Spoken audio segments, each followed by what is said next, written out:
So I want you to imagine, just for a second, that you're staring at a medical x-ray. Okay. And right there on the film, plain as day, is a clear fractured bone. It's an objective, undeniable fact. Right, you can literally see it. Exactly. But now imagine your brain actively altering your vision to pretend that fracture isn't there, simply because, admitting the bone is broken would somehow damage your sense of self. Which sounds completely absurd. It sounds like science fiction. Yeah. But the wild thing is you do something remarkably similar to this every single day when you consume information. We all do, honestly. We arm ourselves to the teeth with data, assuming the problem with the world is always, out there. Yeah. We operate under this weird assumption that if we just squint hard enough at the information, the objective truth will reveal itself and everyone who disagrees with us will suddenly, see the light. Right. Which brings us to the core of this deep dive, because today we're looking at this highly disruptive blog post published on March 30, 2026 on the platform Knowledge is King. It's a fantastic piece. It really is. It's written by Mark Wells, and it's titled The Mirror of Reason, Why Critical Thinking Starts With You. And I have to say, this short article completely flipped my perspective on how I consume information. It definitely shifts the paradigm. It does. So the mission today isn't to equip you with new rhetorical tricks to win arguments at dinner parties or, dominate a boardroom debate.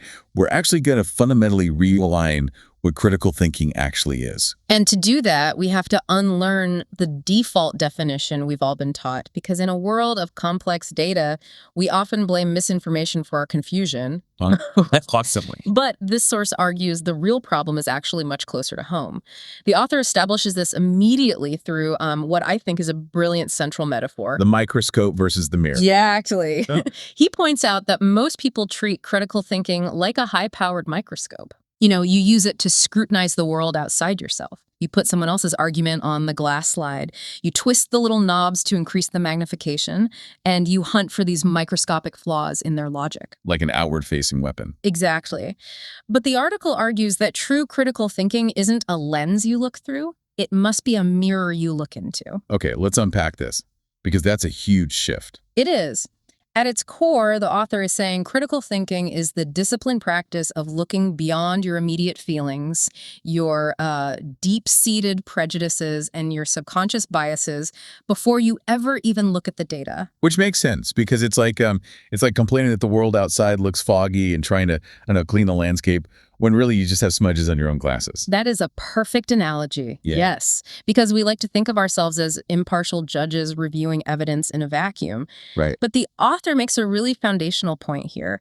Data is frequently neutral. It's the thinker who is the variable. Okay, wait, let me push back on this a little bit, just on behalf of anyone listening who deals heavily in hard data. Sure. Because surely some data is just hard, objective fact, right?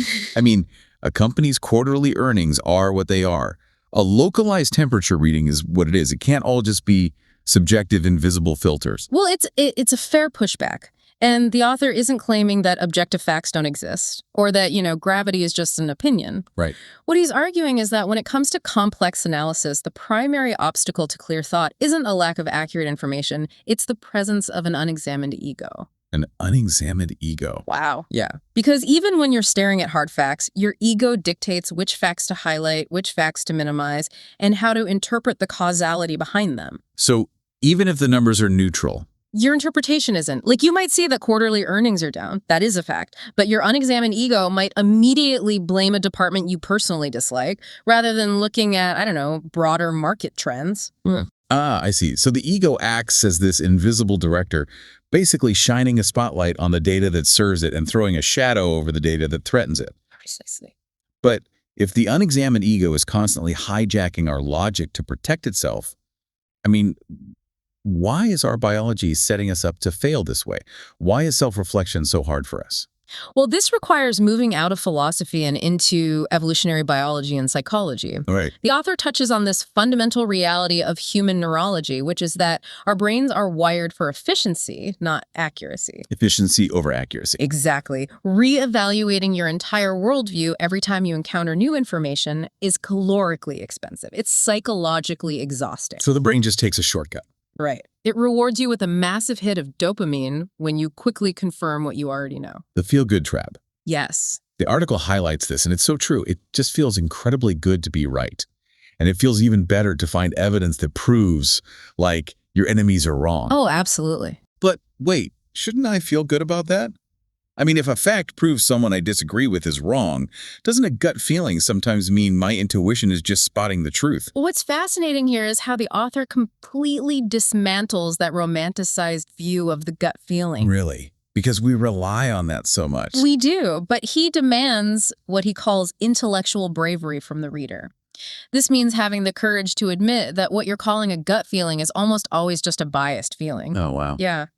Psychologists call this identity fusion. It happens when a belief, political, religious, whatever, becomes deeply fused with your actual sense of self. So if someone challenges that belief, Your brain doesn't process it as a simple math error. The amygdala processes it as a literal physical threat. that's wild. So my brain reacts to a different opinion the same way it would react to, like, a bear in the woods. Literally, yes. You experience an amygdala hijack. Your heart rate goes up, your pupils dilate, and your prefrontal cortex, the logical part of your brain, essentially shuts down. You go into fight or flight. Exactly. And when a topic makes us angry or defensive, our logic is already compromised. You aren't being a critical thinker at that point. You're basically acting as a bodyguard for your own ego. A bodyguard for your ego.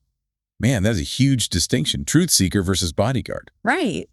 But if our neurology is actively sabotaging us like this for the sake of efficiency, how do we fix it? We can't just stop making decisions. No, we can't. And that's why the source material is so valuable. The author gives us a tangible framework. 3 actionable requirements to rewire how we approach information. Okay, let's go through them. The first step is to acknowledge emotional charge. Yeah.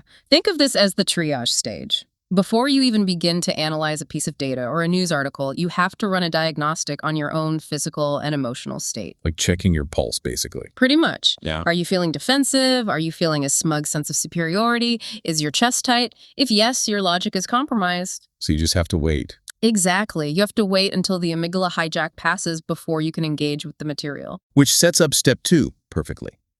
Question the source of the bias. And he gives these 2 really specific questions to ask yourself, right? Yes. First, why do I want this to be true? And second, what would it mean for my identity if it were false? Those are heavy questions. They are, but they operationalize the whole mirror metaphor. Notice he isn't asking, is this information true? He's asking about your desire for it to be true. Because of motivated reasoning. Exactly. Unconsciously directing our thoughts to arrive at a favored conclusion. If you desperately want a piece of news to be true because it validates your politics or justifies a past mistake, that desire is a massive red flag. And asking what it means for my identity if it's false, that forces you to decouple your ego from the data. Right. Because we usually aren't fighting over facts. We're defending our identity. That makes so much sense. Okay, so then the third step, which honestly feels like a direct challenge to how we live today, is prioritize process over outcome. Meaning, you have to care more about how you reached a conclusion than what the conclusion actually is. Yes. It's like being back in high school math class. Oh, I love this comparison. Right. Because the teacher didn't just want the final answer on the test. They wanted you to show your work. Exactly. You got the right answer, but you used the completely wrong formula. You still failed the test. That is a brilliant analogy, and it elevates the whole concept, because this is exactly how we transition from being passive consumers of ideas into what the author calls active architects of thought. Active architects, I like that. It's a lifelong commitment. You have to be relentlessly curious about why you think the way you do, rather than just trying to win the argument of the day. Now, it's pretty easy to be intellectually humble about, like, math equations or abstract concepts. Sure. But what happens when we apply this mirror to deeply personal or, highly controversial topics? Because looking at Mark Wells's knowledge is king platform, he does not shy away from the heavy stuff. Not at all. Just to give you an idea of his scope from 2025 and 2026, he's written about the historic 2026 UN Reparations Resolution, the 2026 UN Slavery Resolution. Very intense topics. Extremely. He's also written pieces exploring racial dynamics like white narcissism, and even these deep theological contrasts, like comparing the psychology of sin versus the empowerment of Fitra. Right. And if we connect this to the bigger picture, The gravity of those specific topics makes his framework for critical thinking infinitely more consequential. Because those are the exact things that trigger the amygdala hijack. Exactly. Whether you lean left, right, or center on any of those heavy issues, the author's core premise remains absolutely vital. Right. If you dive into politically or religiously charged topics like reparations or historical trauma without checking your emotional filters first, you simply aren't doing critical thinking. You're just seeking validation. Yes. Under the guise of intellectual rigor, you're just looking for a shield and a sword. Wow. Okay, let's actually look at the end of the article because he includes these anonymous quotes on the art of thinking, and they really drive this home. They're fantastic. They perfectly encapsulate the danger of using logic as a weapon. Here's where it gets really interesting. One of my favorites from his list is this one. We spend so much time sharpening the blade of our arguments that we forget to check if our aim is true. Oh, that is so good. It perfectly captures modern internet culture. Oh, the dunk culture, the whole obsession with the rhetorical takedown. Exactly. We spend hours hunting for the ultimate irrefutable statistic, crafting the most devastating retort. We're meticulously sharpening the blade. Yeah. But we never pause to ask, wait, why am I swinging this sword? Am I actually trying to discover the truth? Or am I just trying to decapitate someone else's ego so mine feels taller? That's spot on. Because if your aim isn't true, a sharper blade just makes you more dangerous. We routinely mistake eloquence for truth, you know? Oh, 100%. We assume if an argument is structured well, it must be accurate. But a beautifully articulated argument built on a subconscious bias is still a delusion. An articulate delusion. Right, which leads to another quote from the piece. A clear mind is not one without bias, but one that knows exactly where its biases are kept. That's actually really comforting. It is, because the goal isn't to become some cold, emotionless robot that processes data with zero friction.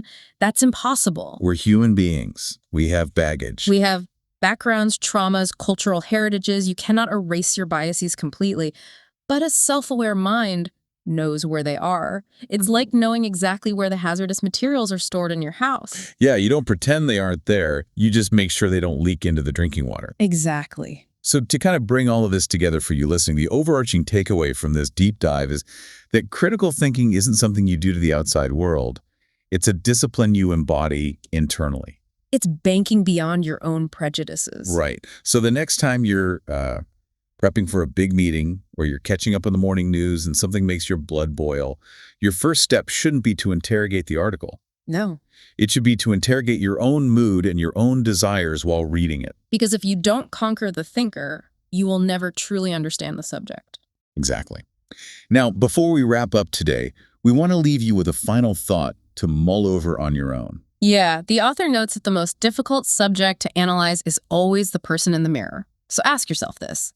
What is the one deeply held belief you have today that, if it were proven completely undeniably false tomorrow, would absolutely shatter your sense of identity? That is a tough question. It is, but take a moment to really think about what that belief is.